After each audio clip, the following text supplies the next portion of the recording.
My mindset is more of an explorer. So the explorers back in the day, they used to push the boundaries and find the edges. And I think that we need to do that with ourselves. But there's four main areas that I try and do that in, which is physically, mentally, emotionally, and financially. I'm Robin Johnson, and this is Yours for the Making. And I'm joined by Ed Lofts. Ed Lofts, 7-time world kickboxing champion. And she said that it's the first time in 71 years that she's walked down the road and not felt ashamed of herself. Really? And to hear your own mum say that after you've been trying to help her get through these different things that she's had happen to her for years. We're talking like the amount of abuse that my mum suffered from her parents is horrific, but she's now fully recovered from it and enjoying her life again. This show tells the story of the makers, the people that create things, whether it's in wood or metal, whether they're artists or musicians or chefs. It doesn't matter. I'm going to tell their story. What advice would you give to someone that is thinking, I'm struggling a little bit emotionally and, with my thoughts and with my feelings? Say anything to 18-year-old Ed other than you are correct, stop listening to everybody else. Because I'd already come to these conclusions, I was already acting on it, but every time I went to try to say to my family, these things need to be dealt with, I was being abused. I'm Robin Johnson, and this is Yours for the Making. And I'm joined by Ed Lofts. Ed Lofts, 7-time world kickboxing champion. I could go on, there's a lot of accolades. You're the sort of guy that's done everything, literally everything. You know, I've known you for a fairly long time, it's fair to say. Yeah. In that time, you've been a kickboxing champion. You've had a gym, a boxing gym. You've bought a church, turned it into a gym. Yeah. You've developed some houses. You've dabbled in crypto. You've researched every single conspiracy known to man. Yeah. And more recently, you are now doing trauma therapy. Yeah. What is it like to live in that mind? My mindset is more of an explorer. Right. So the explorers back in the day, they used to push the boundaries and find the edges. And I think that we need to do that with ourselves. But there's four main areas that I try and do that in, which is physically, mentally, emotionally, and financially. I don't mean go and put everything on red and see what happens. I mean, finding the edges is how do I feel when I'm outside my comfort zone, but not in the way that most people view their comfort zone. So you see all these sort of stories about living outside your comfort zone, that's where the growth happens. And it's like, no, that's where the lessons happen. But it's like a treasure hunt. The Indiana Jones is an example. He goes out, finds a treasure, but at the end of the film, he always goes home. And it's having this safe place. And how do you make a place bigger, a safe place bigger? You've got to expand it. So you can't expand anything without finding the edges. And that's what I've done. That's what I've tried to do. And I'm still pursuing now, physically, mentally, emotionally, and financially. Wow. Super interesting. Yeah. I mean, we wrap the podcast up now. You've probably given us the nugget of information that we need. Yeah, it's easy. Just go and do it. So how did it all start? Martial arts. Let's go right back to the beginning. How did you get into that? Yeah. So as a kid, I wasn't really interested in like the fighting side, but that was what you had to learn in order to develop. So it was more interested to see what enlightenment was. That was where my main interest was. Ever since I was a young kid, I had not mystical experiences or anything like that. It's very, very normal explanations of things, but I always had wonder and awe where I was interested in investigating, like we said, exploring and investigating. So it would be climb a tree, get to the top, see what the view was like, this type of thing. And then there was a martial arts club that was open up down the road, and that was the only real thing. Like obviously we're in Hastings, in the very tucked away in the UK. In terms of education and opportunities in Hastings, is very, very short-lived. There's not much around. So as far as enlightenment, it was my mum basically at the time was like, well, there's not much to do. Even the yoga classes aren't really going towards enlightenment. They're more going towards just some gymnastic stretches. So it was martial arts training, get involved with that, stay fit, stay healthy, learn to defend yourself. And then along the way, I was lucky enough to bump into the correct instructors. And that's one of the main things that I've noticed is your mentors and the people that you have around you that are really going to get you where you've got to get to. But then it's how do you tell the difference between the good ones and the abusive ones? And that's the same with parents, friends, anything. So, Interesting. So how old were you when you started martial arts? it was the day before my 13th birthday when I started. But most people go into a martial arts class, they do like one class a week. As soon as I started it, there was something about it that was familiar. So I ended up going like 6 classes a week and doing all sorts. But from what I know about you, this is what you do with everything that you're into. You are someone that will not just apply themselves, but literally completely laser focus on one thing and apply everything into it until you become the best you could possibly be at it. And then I don't know if you get bored of it, but then it'll be something else. Then it's, you started kite surfing the same time I started kite surfing. I can't really do it that well because I don't go that often. I've seen videos of you doing ridiculous stuff. Yeah, so that I don't think they're all different things. Right. And it's what I need to do is sometimes you have this is a regurgitated explanation from someone called Ido Portal, who's one of my mentors. So we have containers, and then we have the information in the container. And the martial arts community, what they do is they go, karate is the best, or jiu-jitsu is the best, or kickboxing is the best. And they're all walking around with their gi on or their Venom shorts or anything like this. They're stuck on holding the container, not drinking the liquid. Right. And it's the sustenance of the liquid that gets us where we need to get to. So my thing is I don't care about the containers. Every single thing we approach, including what you do, takes attention. And that could be defined as attention to detail. It could be attention to a specific requirement that the person that's giving you the job needs to be done. And the better you can pay attention, the better you can deliver what's needed. So then what people then go to is, well, in living in the present, the better that we can exist in the present by paying attention, the better our existence gets. Did that make any sense? Yeah. Yeah, so that's an interesting thing. It's another thing, like as a best way of explaining it. So most people know what an iPhone is nowadays. We've probably got the similar iPhone. So you might have the most up-to-date one, but they all work roughly the same way. The apps on your phone won't be the same as the apps on my phone. So if we compared the two, you'd have different apps, but we all have the same software. Right. I don't care about the apps. I don't care about the hardware. I care about the software. Right. So it's the same as a bad car driven by a really good racing driver would be better than a very, very good car driven by someone who can't drive because of the experience and what that person understands. And that's why I dive into everything so deep, because for me it's not different, it's all the same. Yes, we probably have similar iPhones, we probably have similar apps and software. I definitely throw myself into stuff, not as much as you, because I've seen you when you throw yourself into something and it's like terrifying, but actually awe-inspiring. What I like to do is completely immerse myself in it and picture myself doing in the different scenarios and learn everything that I can and practice as much as I can without sacrificing other stuff. Yeah. What I see you do is sacrifice nearly everything to focus on that one thing. But what's really interesting is you mentioned a second ago about mentors. And I think, in business, I've probably only had like 1 or 2 people that have mentored me genuinely from a place of like genuinely they want to help me. There's not any financial gain. I'm not paying to go and see, because that's the worst when you like sign up to pay a subscription to someone who's a mentor. Yeah, they're not. A mentor is someone that is genuinely interested in what you want to do and wants to further you and what you're doing. Yeah. And really, I can only say genuinely, I reckon I know 2 people who've helped me what I'm doing here anyway. In that kind of respect. But you mentioned Ido Portal. Yeah. How did you come about meeting him?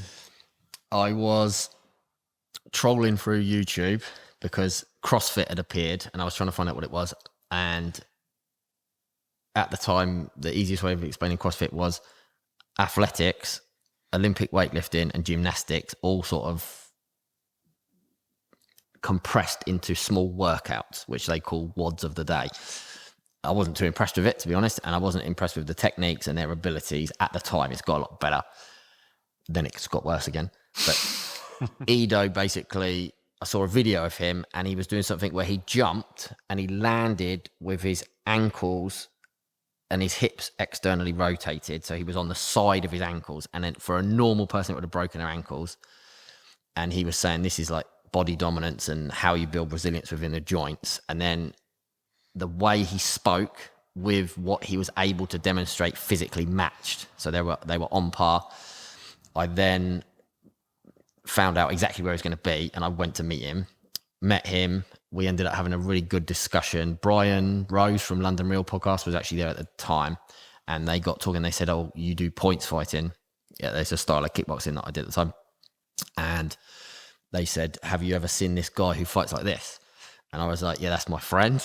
And nobody obviously believed me, because it was like, how can you work out who somebody is just by that small demonstration? Look, everyone knows who this now they know who it is. They didn't used to know who that was. So I said, well, I can get Michael Page to come down to the seminar that we were at, and he came down the next day. We all met up, had a chat. From there, Ido invited us. This is what you were saying a second ago about the real proper mentors. They don't charge you a monthly subscription fee for you to get the information you need. If they're charging you a monthly subscription fee for the information and they're not providing some training facility or a proper service, it's just, here's the information, you pay me monthly for it, and then they suddenly distance themselves, they're definitely not a mentor. So basically, Ido got me and Michael into London. We did a full week's training with him, which is documented as well. Actually, it's quite a good little, some clips of it and stuff. And he gave us we did like an exchange. So we gave him some of our style for the kickboxing. There's a particular move in the kickboxing called a blitz, and it takes people years to perfect. And we were doing the demonstration. Ido watched us do it twice, and we were like, okay, this is how you practice it. And we looked around and he just blitzed across the room. And me and Michael were like, like, I don't know if you've seen Michael when he shoots across the cage and he hits someone from miles away. It's that move, basically. Yeah. And Ido picked it up in a split second because of the process that I was talking about a second ago with the attention, focus, concentration. So me and Michael were kind of like, this guy's not quite normal compared to everybody. And he definitely is not quite normal. He's an extraordinary human being, but he was very kind to us. We've built this, that was over 10 years ago now. And we've built like a mentor-student relationship, become friends, and it's developed from there. I think I went completely off track on the question. No, that's right. That's how it was. Yeah, so that's really interesting. And you're still in contact with him all the time. Yeah, very nice guy. He kind of in the populist spotlight, he rose to fame because he was doing all the movement stuff with Conor McGregor when Conor McGregor was like at his peak, wasn't he? That was the first time I'd heard about him. And it seemed like a really interesting thing. It seemed like a basic fundamental that I was actually really surprised that everyone doesn't train to move. If you're training to fight, it shouldn't just be about landing punches and trying to block it. You think that you need to learn to teach, you need to learn to move properly and to teach your body to be able to move in kind of any kind of stressful situation, because if you're only learning to move in one way and then someone just pushes you off balance a little bit, how do you deal with that? So I thought it was really interesting. I thought, surely this is a fundamental to, especially like UFC. This has got to be a fundamental. This has got to be a fundamental of jiu-jitsu or striking or anything, but I was baffled that it wasn't. But then when I watched Conor McGregor fight I think he lost that fight when it was kind of at his peak. I think that was the first one he properly lost, maybe. There was two. So the first one that Ido worked with him, he knocked out Jose Aldo with the left hook. So that was kind of Ido's exposure from that shot up. Yeah. But Ido wasn't teaching him how to fight. If that makes sense. So Ido doesn't profess to be able to teach someone how to fight. What he's looking at is the developmental side of how the body reacts under those stressful situations and how we approach training in a way that isn't detrimental to our body. So most of the UFC fighters in the next sort of 10 or 15 years, you're going to see that they end up with CTE and all these different brain trauma issues. And so is there a way to do something that is physically demanding in terms of strikes and damage without taking damage? And then if you look at someone like Michael Page, what is he now? He's like 20 fights deep in the MMA. He's had one bad knockout, but it was only one single shot that knocked him out. He got hit a couple of times after.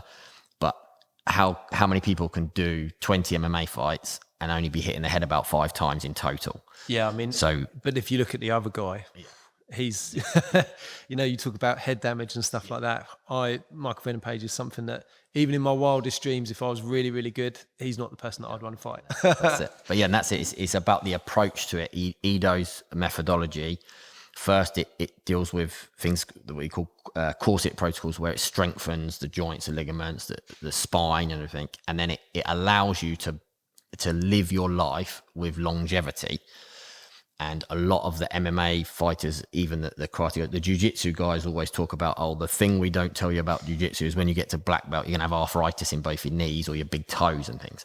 And it shouldn't be like that. It's just that there is a lack of understanding. Like you said, somebody that's looking at it from the outside goes, well, that should be a basic fundamental. Know how your knees work, know how your toes work. How do you put yourself in these positions? And you've got people in MMA classes breaking their own legs by twisting the wrong way and things. So the industry needs to change itself, I think, as well. How do you affect that sort of change, though? Slowly. Really difficult. So when we talk to anybody about what strikes to the head do to your brain, you've got people like Gascoigne from the football back in the days, heading the ball, George Best, and you see their behaviours. Then you've got people like Prince Nassim, Ricky Hatton, different people. If you look at them now, they're not in the same shape they used to be, but also physically, mentally and emotionally, they're very different from how they used to react. You get balloons in weight, you get all these different drinking problems, like Conor McGregor as well. He goes out drinking, he's done some different things in bars to old people that it's not necessarily nice behaviour. And midgets. Yeah, but these behaviours are a byproduct of being hit in the head a lot, and it's complex trauma caused by strikes to the brain, which ends up in CTE, which is a protein within the brain that starts to develop that basically shrinks your brain. It's pretty bad. Is there any way to reverse that? They don't think there is at the moment. Really? Basically, imagine early onset Alzheimer's or Parkinson's, like Muhammad Ali, that type of thing. If you ever seen the film Concussion with Will Smith, where the NFL basically knew about it because the doctors were pointing them that there was some major issue, and it tries to get quashed basically. But now there's cases in rugby where the same thing's been found. Yeah. They don't let kids head of the football anymore. But just last weekend, there was a 12-year-old child at a kickboxing tournament who was knocked out cold. I saw this. 12 or 14 minutes he was unconscious for. Unbelievable. So, the industries need to change. But also, I agree with you, but back on the 12-year-old fight, I read about I think it was the mother who'd posted about the situation of the fight and stuff. Yeah. I couldn't believe it. The kid's never had a fight before, and then he's fighting someone who essentially is a national champion or something, and is basically 12-0 or something, and has knocked out the last 6 opponents, and this is the kid's first fight, or is it something like I might be exaggerating that, but it was kind of like you that. You always have to take these things with a slight pinch of salt until we've heard both sides of the story. Absolutely. But it was definite that the kid ended up knocked out, and no child of that age should be ended up being knocked out at all. Yeah. It's not healthy. 100%. Yeah, whether it be football, anything. So. Wow. Yeah. So it's interesting now, because I know that you're looking at complex trauma and stuff like that, but what you're looking at, and actually hearing you speak about it now, it makes more sense to me, because initially when I found out that you were doing that sort of thing, I was like, what's going on here?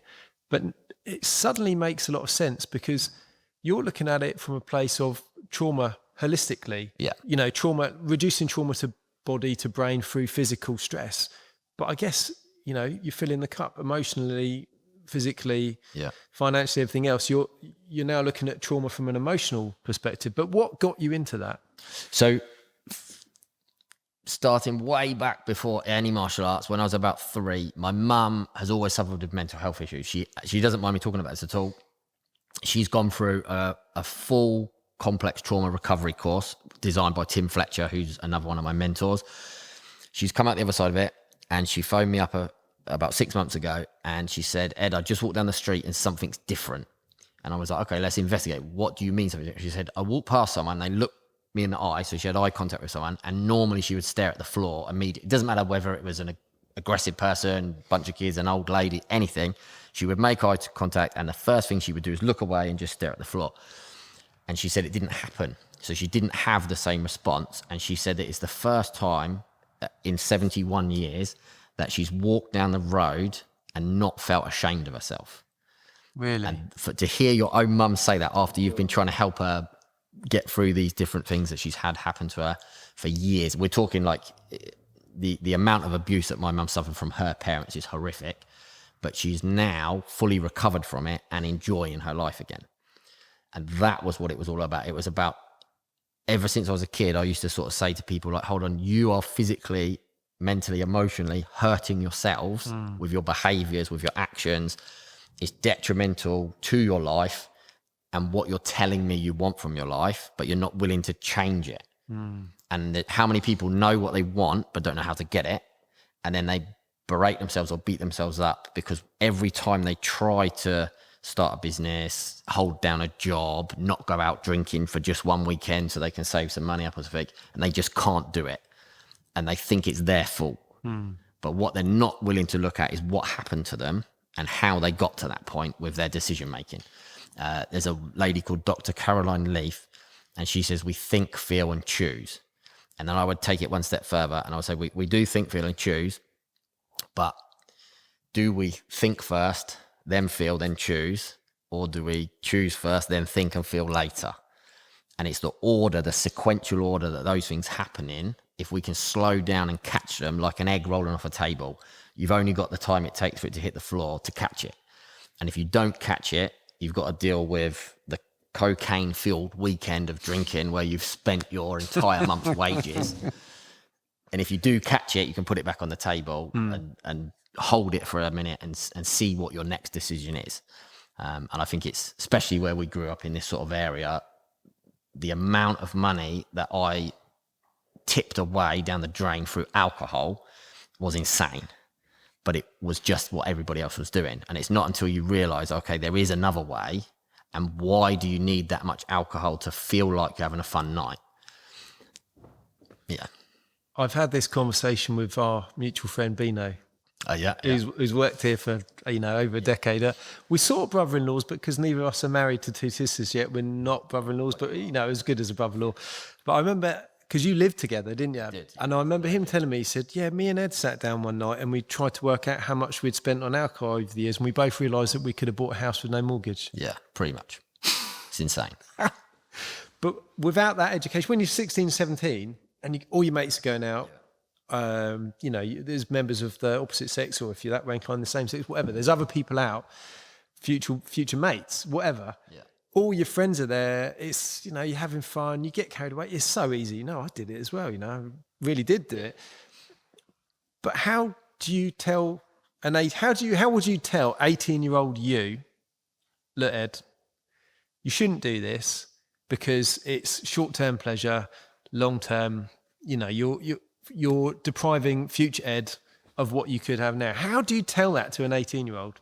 I would sit down with them and I would ask them why they feel like they have to go out on the weekend and do that.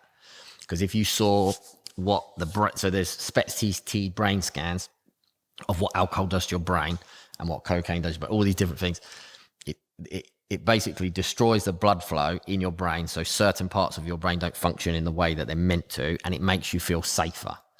And I'm not talking about safety in a way where we feel like we're not going to be harmed. It's, if you imagine a lion sat in the corner and you're in a room, you're going to be worried that lion's going to attack you. Then imagine if you felt the same about your own emotions, your financial state, your mental state, and your physical state. Anytime you actually thought about your physical state, like if somebody knows they need to go to the doctors, but they put the appointment off, why are they really putting the appointment off? Because it's not a big deal. They know that they could go, but there's something about emotionally how they feel about looking after themselves that might not be correct. It might be, I don't really want to look at my bank account today because I know there's not too much money in there, but I'm still going to buy this thing on Amazon. And it's all, like you said, instant gratification. And the reason that we go for instant gratification over the prolonged version, which is much more sustainable and much more beneficial to ourselves. So the reason we do that is to avoid how we're feeling in the present. And then we look for escapes. So it would be drink at the weekend. The problem is then it has a knock-on effect. And what we're really, instead of looking for instant gratification, that's the symptom of it. The reason we're doing it is to prolong standing and feeling how we actually feel, and then how we think and why we make the choices we do. So it's to get us out of the present. Does that make it does make sense? Yeah. But then if you were going to sit down with 18-year-old Ed, how can you tell him, what advice would you give to say, don't do this? You know, I know this is how you're feeling in the present. How can you affect the change to stop doing that? For me, I wouldn't say anything to 18-year-old Ed other than, you are correct, stop listening to everybody else. Because I'd already come to these conclusions. I was already acting on it. But every time I went to try to say to my family, these things need to be dealt with, I was being abused. And I was being abused physically growing up, mentally and emotionally. There was financial abuse in my family, but it's a bit ambiguous. Like there's blurred edges around that kind of thing. What happens when you're in a dysfunctional family, or you're coming out of a dysfunctional family, or you're trying to, is the equivalent to crabs in a bucket. So if you put one crab in a bucket, it will climb out, so you have to have a lid on it. As soon as you put two crabs in a bucket, they won't let the other one climb out, so you can take the lid off. And that's what it was. With my family, it was like, it didn't matter what I did to try to educate myself, to better myself, to focus and try to grow in a development area. My family said, why are you doing that? What's the point of that? And then they manipulate you to stop pursuing those routes. And the reason they do that is because they don't want you to discover the issue. And then once I found the actual issue and I discovered it, I was like, right, we're going to sort this out. But it took, we're talking, the reason most people can't do it is because they give up too early. And for me, nothing makes me give up, if that makes sense. I might rest, I might fall down dead, but I'm going to, till the point that happens, I'm going to keep pursuing that direction. Which I think differs you from 99% of the population. That, you know, I said it a minute ago, when I see you start something, you see it through with like absolute focus. Yeah. And I think, you know, that there isn't anyone out there who has lived a perfect life. Yeah. You know, even people who you think have got everything, they've always got something. There's always something. You know, but it takes a lot to be reflective enough to realise that there's a problem, that you're not happy. You know, it takes an awful lot more than that to then act on it. Then it takes a huge amount more than that to not just act on it, but keep it up and keep it going until you actually discover the issue and treat the issue and cure the issue, potentially cure the issue. So I think even just being reflective enough to understand that there is a problem, and that problem might have something personal to do with you, I think even to get that far is pretty phenomenal in this day and age of instant gratification. You know, don't get me wrong, there's a time and place for it, and there's a lot to be said. And I think therapeutically, especially for men who don't really talk about their feelings, therapeutically, the pub is a place where traditionally a man can go, have a couple of beers, relax enough to feel safe, to maybe talk about things a little bit, but not in a girly way, about emotions and that, but maybe have you know, she said this, blah, blah, blah, or he said that, vent a little bit, go home, feel a bit better, feel probably not so good the next day. But that's like, since before the wars, you know, that's how men dealt with therapy, right? Yeah. That's the extent of it. Men didn't go to, you know, most men, I say, wouldn't go to a psychiatrist or seek mental help or any mental health help, anything like that. I mean, that's a fairly recent thing. And even then, even now, there's a bit of a stigma around men seeking help with their mental health.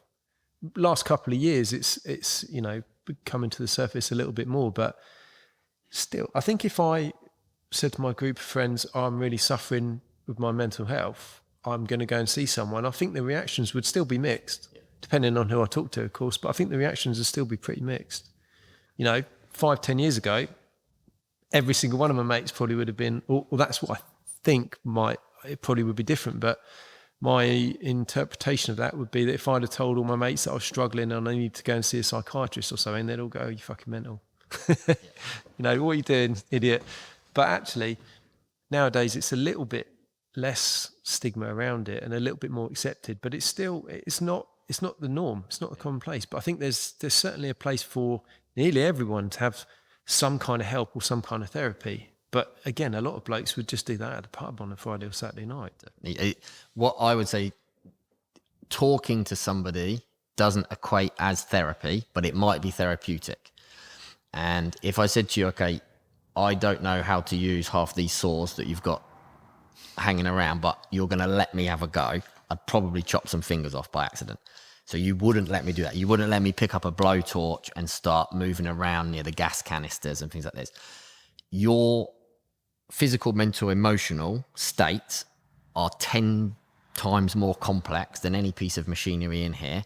And those pieces of machinery were designed after somebody noticed an attribute that the human body had an ability to create something, chop through things. Water can chop through a rock if it's used in the right way. If we believe that we are born and we can then just carry on and have our own children without ever reading a book on the accumulative knowledge of the human race and then raise a child and do it adequately, then we are ignorant. And that's part of the problem. Even there you said kind of, if you told a friend that you wanted to see a psychologist or get some therapy, they'd say, oh, you're crazy. Why do you want to do that? But isn't that the point? We're questioning, are we crazy? Exactly. So we want to go. Yeah. There's a sort of an adage where we say that the people that need therapy are the ones that tell you not to go. So that's how you can tell. But that is the crabs in the bucket, isn't it? Yeah. It's you're trying to climb out and someone's saying, don't do this. If I said to you, I'm going to use that blowtorch in the corner and I showed you my certificate, you might let me. Because that's how it should work. Yeah. But why don't we dive down a little bit into even the physical body? Most people can name more parts of their own car than they can their own body. That's bad. That's really interesting. Actually, yeah, I hadn't thought of it like that. It's that the education system is, I'm not saying that like conspiracy, the education theory is bad. It's like, education can be done anywhere. It doesn't have to be done in a formal setting. Yep. But the important bit that links everything together is reality. We live in reality. We're sitting on these chairs. The tables are there. If we try to pretend that the chair's not the chair and the table's not the table, eventually someone's going to come along and call it a table. And then our reality will be rocked. And what you said a minute ago about the resilience of people. So a real man shouldn't cry. What if a real man loves his wife and his wife dies? Should he cry then? If he starts crying because he spilt a cup of tea, then we might have an issue. But it's like, when is it appropriate? When is it not appropriate? And if we're at a point where this is something that's happening nowadays, there are so many butcher men that say, don't cry at all. And they've got so much built up tension and trauma within their nervous system. They're becoming stiff bricks. They can't move. They're becoming ill or internally ill.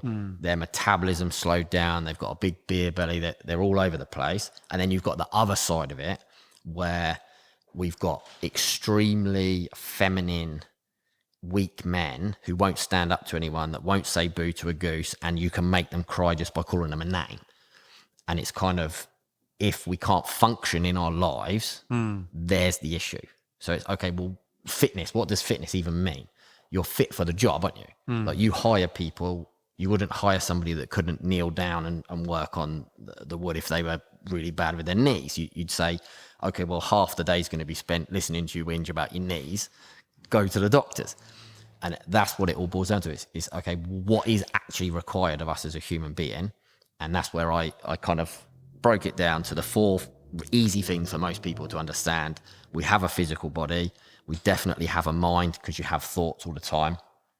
So physical, mental, emotions. We have emotions, and then those emotions are sensed through the body as sensations. So we call them feelings.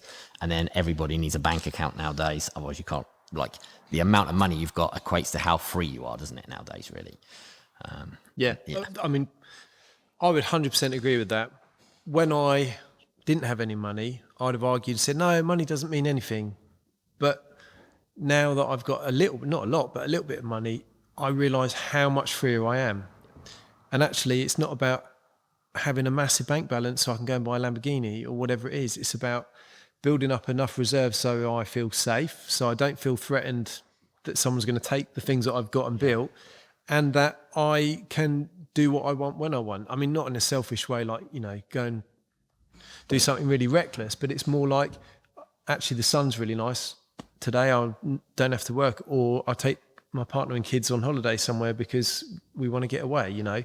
Or, I mean, we keep talking about it. It's like a pipe dream. Me and Zoe were like, let's just rent a house out.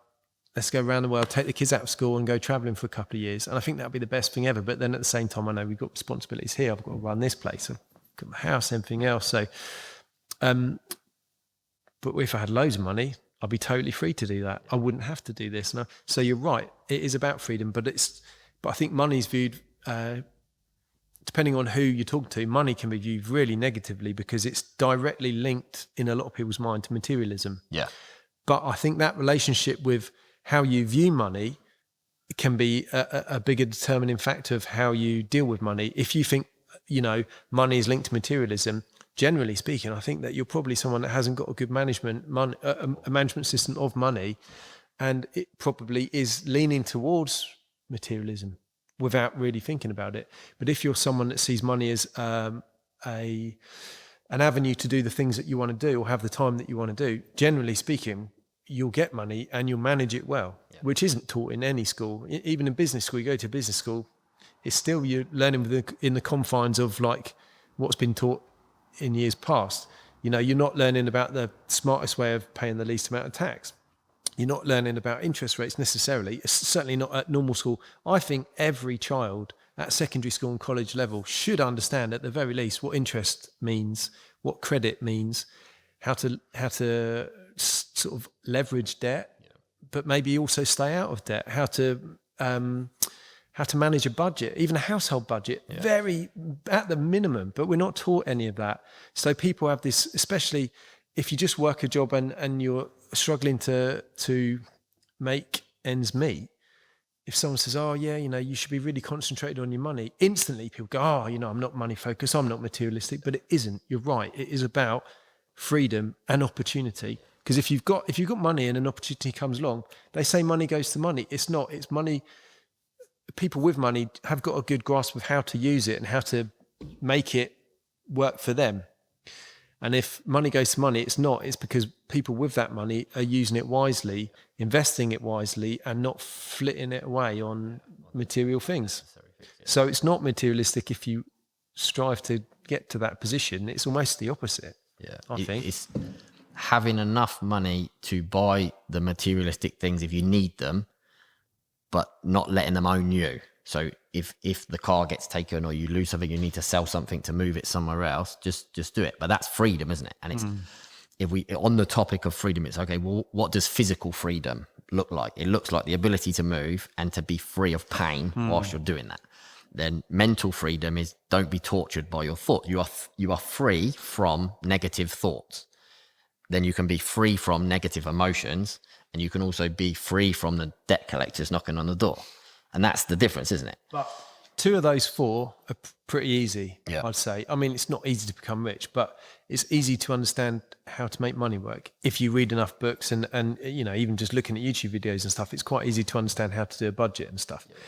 It's quite easy to get fit. I mean, it's hard because you've got to do the work, but it's an easy thing to understand. You know, if you spoke to people, might not be able to name the parts of their body, but if you said to someone, right, how'd you get fit? They'll say, right, do exercise. Yeah. Those 2 things in the middle, how do you do the same with emotions and with thoughts? It's a great question. So when you say to somebody, go and be fit, all the people that know how to keep fit. Yeah. They don't need any help. It's the ones that don't know how to keep fit. And then you say to them, okay, well, why do you start training and stop? Because they all do. They know, everyone knows, go to the gym, do a little bit of training. January. Yeah. And then February, the gyms are quiet again. And it's okay. It's because of how you feel once you've done the training sessions. You jumped in too hard. You literally tried to kill yourself because you're always berating yourself because of the cyclical negative thoughts within their head. Though, imagine trying to PB a bench press with your mum and dad screaming at you in your head, because that's what you've done. You've carried those people, you've carried the negative thoughts, or it could be a bully at school, it could be a situation at home that you're worried about, and you've taken it to the gym with you because you're not able to put those emotions to the side. But also the freedom thing with emotions comes in with, is it okay to be sad? Like what's wrong with being sad? Why can't I go to work that day and be sad if the dog died, and just be at work and be sad? And it's because if you've got a sad person sat there at work and other people can't deal with their emotions, they don't want that bringing up their sad emotions. But if we're open to the discussions and we're open to actually feel happy, sad, joyful, upset, frustrated, and we don't mind it, they flow past very quickly. It's when we're trying to stop one feeling come in, it blocks everything up. And then you end up with the emotions stuck in the body. There's a book by a guy called Bessel van der Kolk called The Body Keeps the Score. And that's where we end up with things like fibromyalgia. We end up with arthritis within the joints. And they've proven now, there's enough evidence out there now that says if you deal with the emotions trapped within the nervous system, we start to heal ourselves very, very quickly. And that's where you would point somebody. But then we know for a fact that there's not enough education around it. There's not enough support for it. And there's not enough people taking other people through a program safely without charging them huge amounts of money to do it in an environment where they're being told that I'm your mentor, listen to me kind of thing. That's where the Tim Fletcher, I would suggest people go and look at, because he's got a lot of free information and he does provide a paid course, but it tells you when it's going to start and it tells you when it's going to finish, and then you use that as a practice, which I think is great. What advice would you give to someone? I mean, let's be honest, everyone's going to have a mental health struggle at some point. At some point, yeah. You know, or there'll be some kind of underlying issue that will affect who they are as a person. You know, even people, in fact, especially people who you think have absolutely got it sorted, they're, in my experience, they're the people that are probably dealing with the most, and dealing with it probably in the very most secretive way. You know, look at Robin Williams, prime example, the funny guy. Yeah. You know, just seriously depressed, committed suicide. Yeah. But you'd never have guessed that from, you know, just seeing him in all the amazing films and stuff that he did, and he's always laughing. It just goes to show that everyone can be affected by it. Anyone and everyone can be affected 100%, by it. yeah. So what advice would you give to someone that is thinking, oh, you know, I'm struggling a little bit emotionally and, you know, with my thoughts and with my feelings? So there's two things with asking for help. First of all, you have to be brave enough to ask for help. And then you have to have the ability to accept the help. Because a lot of people ask for help, but then reject it. And then you can get stuck in a victim position where you keep asking different people until one of them gives you the answer you wanted. And it's not really help. It's you've asked a friend and they're just stuck in the same position as you, so they agree with you, and then you're kind of, all right, we're all right as we are. Oh, misery loves company. Yeah, exactly that. So it's about value. Where do you get your value from? And normally our value comes from where our parents praised us. So it's not an example from me, but I'm going to use an example and put myself in it. If you got praised for being just like your dad or just like your mum, you would then look at your mum and your dad and try to copy them. And if you copy things that they did badly because you thought that was valuable, then you're going to adopt bad, negative behaviors as well. Does that make sense?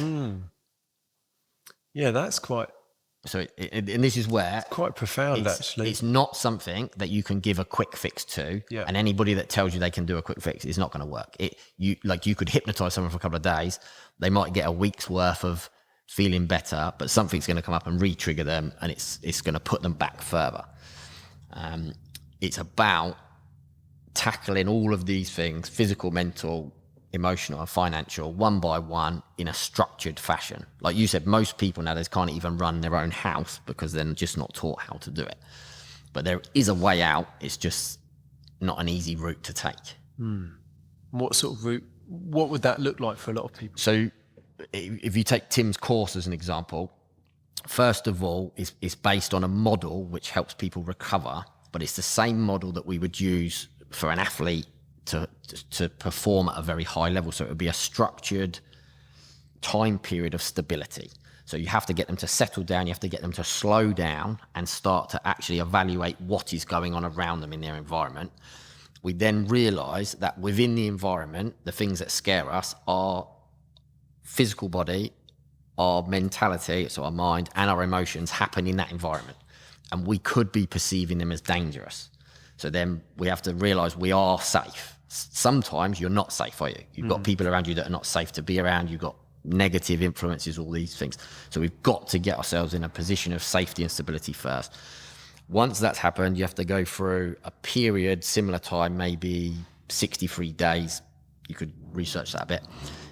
After the first 63 days of stability, we can then go into a 63-day period of education.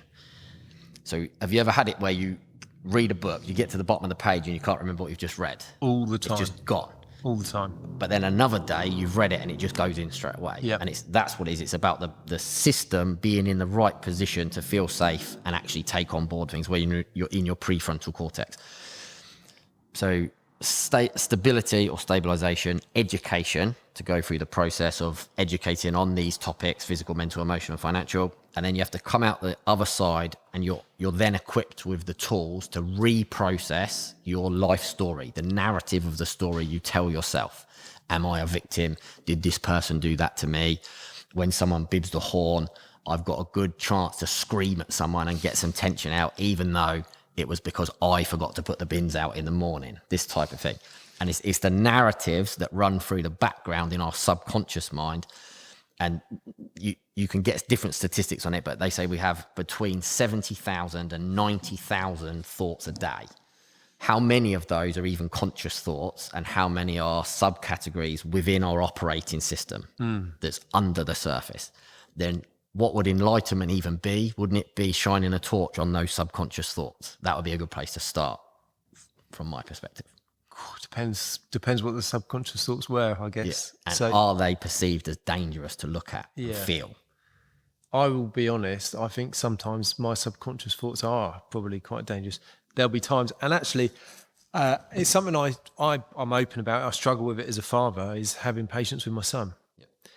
And I can't think for the life of me what it is. Is it because something's happened to me in the past when I was younger and it's like that? But I can't pinpoint what it is. I don't look back and go, oh, my parents were really hard and horrible to me. But then sometimes I think, in reflection, I've been really quite hard and probably a bit horrible to my son sometimes. Yeah. And the one thing that I can, and I reflect about it a lot, I'm quite a reflective person. I probably didn't even know what reflecting on something was until I was in my mid-20s. And then since that point, it's like, oh, it has to be part of who I am. Otherwise, I'm not anybody. But when I reflect on it, I think the thing that annoys me, and I get easily annoyed, is that he behaves exactly like I did when I was that age. Yeah. But I didn't necessarily get told off for it. Sometimes I did, but I don't remember being really badly told off for it. But then I think, well, why is my response then to be annoyed with him when he's doing the exact same stuff that I do? Do you want to do an experiment quick? Oh, go on. So if we were put the explorer's hat on that I talked about right at the beginning. Right. There's a guy called Alain de Botton, absolutely fantastic. And he says, let's try some maybes and possiblies. So we're not going to say what it is, but we're going to investigate, and maybe we'll stumble across something of the puzzle that fits the hole that we need to fill in. So do you have an example of a time when one of your children was having fun and you lost your patience, or they were testing your patience? What were they doing when they tested your patience? I mean, it could be almost anything sometimes, I'll tell you what, the latest one, we're doing an extension at home. We just opened up the bit next to it, and it's all kind of plastered concrete floor, whatever. It's all empty. I don't like my kids playing football in the house because I'm worried things will break or dented or whatever. I'm probably a bit precious about it. I probably don't need to be. But they were kicking a football around in the concrete floor in the new bit, which has just been plastered. Hula came and plastered it. Yeah. And I was like, what are you guys doing? They're having a great time, giggling and laughing. I was like, what are you doing? You could break the wall or whatever. And I got really annoyed. And then afterwards I was like, they're just having fun. Yeah. Like, why have I said that? I would then say, possibly, or maybe, would it be that you have an internal feeling that you didn't get enough fun as a child. So when you see somebody else having fun, it makes you think, I've got to stop it because I didn't get enough of that. And I'm not saying that's what it is, but I'm saying there's areas to think about there. I think I had quite a lot. We had pretty loose folks, you know, and we. So then have you grieved the fact that it's stopped now? Oh, definitely. That's probably what it is, yeah. But then, you know what? Maybe it is because if I go surfing, if I go mountain biking and have a couple hours to myself having a lot of fun, I come back, I'm 100% much better person. I just thought it's because I had a load of endorphins flowing around in my brain for a long period of time. But then, maybe that's what it is. Because I mean, life changes when you become a parent. Yeah, you've got this version of you prior, where you could almost do anything that you wanted, whenever you wanted. And then you've got this version of you post, where you have to do so many certain things and have to do so many certain things with them, and your whole life kind of revolves around them. And actually you do kind of mourn for that person sometimes. Yeah. So maybe, I think that might be what they've got the one thing that we'll never get back, which is our youth. And think how jealous people can be in life. Yeah. And subconsciously, I'm not saying this is what it is. I'm saying I love to investigate these things. Yeah. When I notice something come up in myself, I say, like, they're having fun. How dare they? Well, I could join in. Yeah. But then when I go to kick the football, my knee's going to be killing me tomorrow. So it's like, okay, how do I join in? I just stop the fun happening around us. And there's a developmental stage in there where Harry Enfield used to have it on his TV show, where the kids would be stroppy and fun. And it's like, okay, well, maybe those kids go for a period where they're depressed because they're mourning the loss of their childhood, where they could sit and play with toys and Lego and do all these different creative things. And really, what are you doing in here? Because it looks pretty creative, like Lego creative to me. And it is, when you create something like that, the feeling you get from it is amazing, isn't it? Yeah. So then there's a whole thing there that you could spend a long time investigating, I would say. Interesting. I mean, even just that little snippet of thought, we said two things there. It could be because of that, but also, why don't I get involved and have the fun with them? Definitely in my mind, that's never crossed my mind. Oh, I should go and get involved with it. It's like, oh, God's sake, they're making all the noise, or they're going to kick the wall that's just been plastered or whatever. A very dear person, a person who's very dear to me yesterday said, do you practice gratitude? And I said, no. I said, it's absolute nonsense in the way that you hear it on the apps. And I'm grateful for this. Like sit there and affirm. Affirmations every morning. Yeah, things like that where the kids are playing and you get to join in with the kids. If you join in and you get involved and you can rekindle it, because it's a part of you that will wake back up. We are not, there is no inner child. We're just a bigger version of that child. It's like we just got bigger, that's all. If you join in, there will be an experience of gratitude. You will experience it. Like on the way here, I was just driving along, and there was a tree to the right of me that the wind blew, and it was a blossom tree.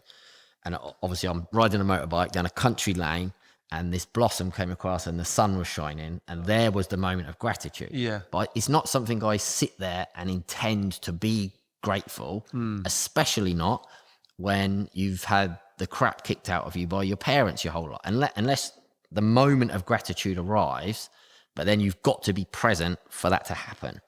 And if you can't be present, then you end up practicing gratitude. That's a way that I see it. But yeah, so next time they're kicking that ball, maybe be more present. Join in. Yeah. I mean, Zoe always tells me, "Come on, you got to be more present." But I find it, and I think a lot of people would relate to my situation. Not, I am grateful. I own a business. Yeah. I love what I do. I wake up every morning. Can't wait to get into work. I love it, but it doesn't ever switch off in my mind. And if something's, there's a little bit of a niggle of something going on, financial stress, someone hasn't paid, or there's a problem with a machine or a person or a staff member or materials, whatever it is, I'll take that home and it'll be in the back of my mind. And because I'm stressed and I'm thinking, this person hasn't paid me yet, blah, blah, blah, blah, someone else having a good time, instantly I'm like, oh, Yeah. because I can't relax and do that. Maybe that's partly what it is as well. And that little bit there would be the conclusion of that experiment. So we became the explorer for a short period of time, and we investigated it together. You're not going to pinpoint it down, but next time it happens, some of the thoughts, the 70 to 90,000 thoughts you have in a day, when that happens, you'll notice maybe one of them might be a reflection on it and say, oh, it's because of this. Oh, that's super interesting. How did you pivot from owning a gym, doing martial arts? You know, your mum went through the stuff, but what was the main factor for you to pivot away from what you're doing to get into this? I'm still doing the martial arts. I will still compete if I needed to. It was more that I noticed it becoming progressively harder, even though, so I was progressing as a teacher, I was becoming better and better at teaching. It was becoming progressively harder to teach people and coach them because of the amount of suffering that they had going on physically, mentally, emotionally, and financially. So I was like, okay, another problem. And it's like another hurdle along the way as a human being, as a coach and a teacher that I've been for a very long time. So I needed to equip myself with a new set of tools, and I threw myself in, like you said. And when I throw myself in, I go in depth and I find the actual solution, which is a workable solution. So a second ago, you said about being more present. Everybody says who, what, where, when, but nobody says how. So you've got amazing people like Dr. Gabor Mate out there. I went to one of his talks at the Barbican in London, and he tells everybody, he's an amazing character. He admits openly that he hasn't dealt with his own trauma himself, but he knows the process of being able to do it. Straight away, that's like going to a PT who's fat. Yeah, exactly that. And the guy's amazing. He knows his stuff. He can pinpoint an audience member says something, and he will give them the exact piece of information they need to go and do it themselves. The problem is he doesn't tell them how. Right. And then you have someone like Tim Fletcher comes along, who's been dealing with, he's got nearly 30 years experience in dealing with addiction recovery and all sorts of other types of traumas. And then he became a complex trauma specialist. I believe he's the leading expert in the world on walking people, holding their hand through the whole process to get their life back to how it should have been. He tells you who, what, why, where, when, and he gives you an instruction manual on how. Right. And it's exactly the same as Edo. He will tell you who, what, why, where, and how to approach these things. So if you understand Edo's methodology and then you approach Tim's information, you're going to get a better result from it. It's exactly the same as the way that I approach martial arts. I had a very, very good instructor, Mr. Curtis Page. He's passed away now. He's a dear friend of mine as well. I absolutely loved him to bits. And he taught us how. And that was the missing component. Most people will tell you what you need to do, but not how to do it. And as you know, as a practitioner yourself, with what you're doing here, how is more important than what sometimes. It's all about the how, because if you can get to the same end result, but if you don't do it the right way, what would look exactly the same when it comes out the factory, one's going to work, one's going to last. The other one might look nice for 5 minutes, 2 weeks, 3 weeks, 2 years. That's really interesting. So your fourth pillar, finance. Have you got someone that's a mentor that's helped you navigate finance as well? I spoke to him. He phoned me today. His name is Justin Goldman, and he phoned me up one day. It's just this random person phoned me up and said, I saw you in the newspaper doing some kickboxing. Can I come and try a session with you? So he pulled up. He had a very nice Audi A8 at the time. And he came in, I was looking out the window at the gym, and he came in, he was just a really nice guy. And he tells a story, I don't know if I'll do it justice, but he says, when I met Ed, he was like this quiet, timid person who I wanted to learn kickboxing from. I wanted to test him and see if he's very good. Justin's got some very influential boxers within his family and these types of things. And Justin will tell you that I kicked the crap out of him gently for an hour, and he loved it to bits and wanted to come back the next day. Since then, he's now got a black belt from me. He's also moved on to rank very highly in jiu-jitsu as well. But he's an absolute godsend of a person in terms of financial advice. He has helped me set up multiple businesses which are self-sufficient, so they don't need funding from anything. The funding, like Victory Boxing as an example, the funding would come in from the competitors that try it. Then we have the ticket sales, then we run the show, and as you know, everything we do properly.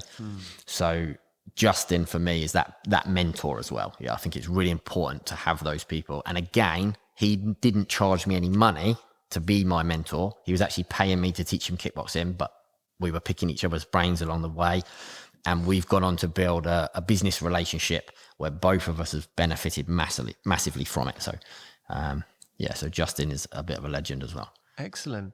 So what's next for Ed Lofts then?